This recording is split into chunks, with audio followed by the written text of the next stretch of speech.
Welcome again to Hammond Hill. One day before Canada Day, we're very pleased to have an honored guest today. Why don't you introduce yourself, talk a little bit about what you do? I'm Jean St-Pierre. I'm with Boisés Est. It's an organization that helps people who have woodlots to manage them well so that they get all the benefits of having a healthy woodlot in their property. Wonderful. And you came out to see us today. I know we've been talking back and forth a couple times, but you must be really busy these days. You want to talk a little bit about what's on your agenda? Yes, we have over 200 members within Boisés Est, and we have quite a few members who have been subjected to significant damage. Very similar to what we see here, where the derecho has provided tremendous amount of destruction. And what's unique about the derecho, of course, is the fact that some places there was what's called a downdraft where the forces was very strong and destroyed, and this is an example of this. So it's difficult to see from outside, from the road, but the damage is just heartbreaking.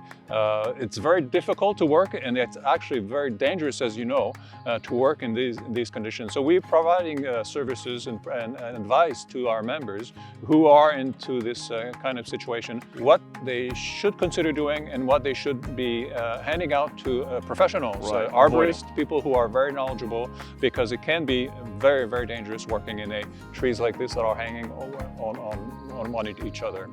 And in terms of your membership, you mentioned you have 200 members.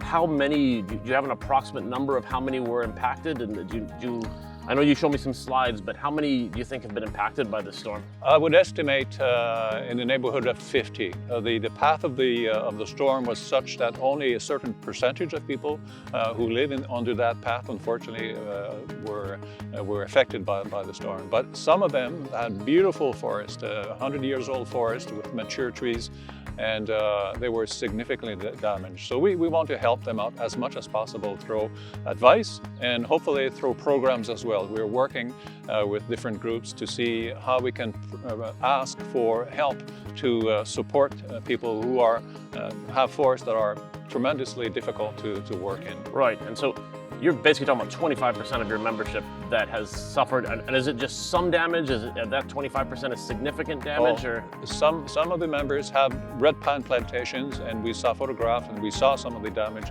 totally destroyed. So they had 60, 50, 60, 75-year-old plantation. They were just about ready to be harvested, and now they're damaged. They're broken just like this, and it's pretty well, unfortunately, not useless, but there's very little value into this. So it's a very long investment to have a plantation, and those who are into this situation, they have tremendous loss. Talking about hundreds of thousands of dollars in some cases. Right. You had shared some information that I found really interesting. Can you talk a little bit about what you see as the insurance cost to this storm?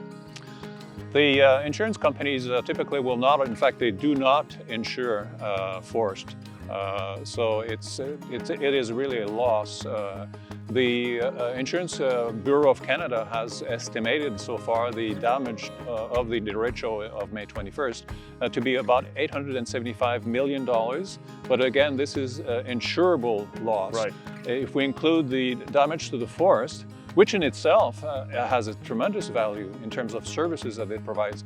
People say, as soon as yesterday, they said, well, it's probably along the $1 million. And if we were to compile the value of the services, like the filtration of pollutants by the trees, the filtration of CO2, the absorption of CO2, the production of oxygen, yep. and Water all runoff, these other services, then it would probably be tremendously more, probably in the millions of dollars, because those services are free, really, to people. They don't pay for that. Our members, people who have woodlots, they certainly do the work, and they do this for the benefit of all. So it's quite significant, the loss of the trees of the forest subsequent to that storm. Right, and so you did mention that you do have some of your membership are similar to us that have maybe some businesses located on the premises. I think you have some maple producers that were hit pretty hard.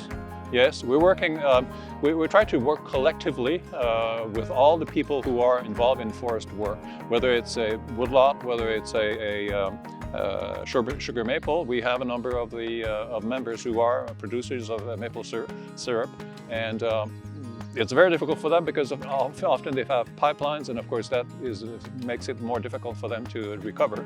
And of course we have people like yourself, with a beautiful setting for people to come and enjoy and learn about the importance of forests in our lives. And so we're trying to work together so that we can have a good picture, and of course being able to present that to people who are potentially able to help us out at different level of government, whether it's the municipal, provincial, or federal, because we feel that it's really important to protect forest for the benefit of all. Yeah, and really when you make those comments, what strikes me is that we do have some businesses, but you also have people that have lost, for all intents and purposes, their backyard, maybe their backyard that's been in their family 4, 5, 6 generations, right? And that's where you've gone out and hunted and raised your children, and you wake up one morning, in the space of 5 minutes, you went from beauty to total destruction. The insurance component, I know firsthand, is devastating. I understand that they're not insured, but it leaves you at a loss. This is $200,000-300,000 worth of work, and it's not easy to do, as you had mentioned. So the members that have faced all this damage, that just have these personal properties, what's in front of them? Are there any programs for them? Is there anything to help them out with regrowth, replant? What does their future look like? At this point, there are very few programs that will support. We like to compare what happened in 1998 following the ice storm. There was tremendous damage done there, and there were programs made available at that point from different provincial departments. At this point, there's very little. We certainly have lots of support from the South Nation Conservation Authority. They have the expertise, as well as the Prescott-Russell United Counties. They certainly have some expertise that they kindly share with us, and we share, of course, in turn with our members. But at this point, it is a difficult loss. You mentioned about people who inherited those forests, and there are a number of them. And in some cases, they don't know what to do. Whether they will simply leave it as is and let nature recover, which is not necessarily the best approach, because a forest needs to be managed. We don't necessarily like the word manage, but it needs to be helped when there is a disaster like this. It will take way more time to recover and provide the services if it's left like this, as opposed to clean it up, right, and then transplant with trees. So unfortunately, there's very, very little programs at this point. We're working along with other organizations and yourself to try to highlight the need of the damage, of the destruction, the cost, because these forests provide a tremendous amount of services that is really free, but behind the free, there are people who are working to maintain their forest healthy, so that they have, again, clean air, clean water, biodiversity. We certainly hear that every other week, that we need to maintain a healthy biodiversity, a nice percentage of the land covered with trees. That's all part of the big picture of keeping a society or a community healthy. Yeah. So we're working hard to hopefully be able to help our members and anybody who has a woodlot. We won't limit it to our members. We want to open up to everybody, so that if they want to maintain, they want to have some help to recover from this disaster, then hopefully there will be a program. And I guess one more thing you had mentioned earlier, and I hadn't really considered it, but it makes a ton of sense, as I scan across the forest, fire. Yes. It's a very real risk.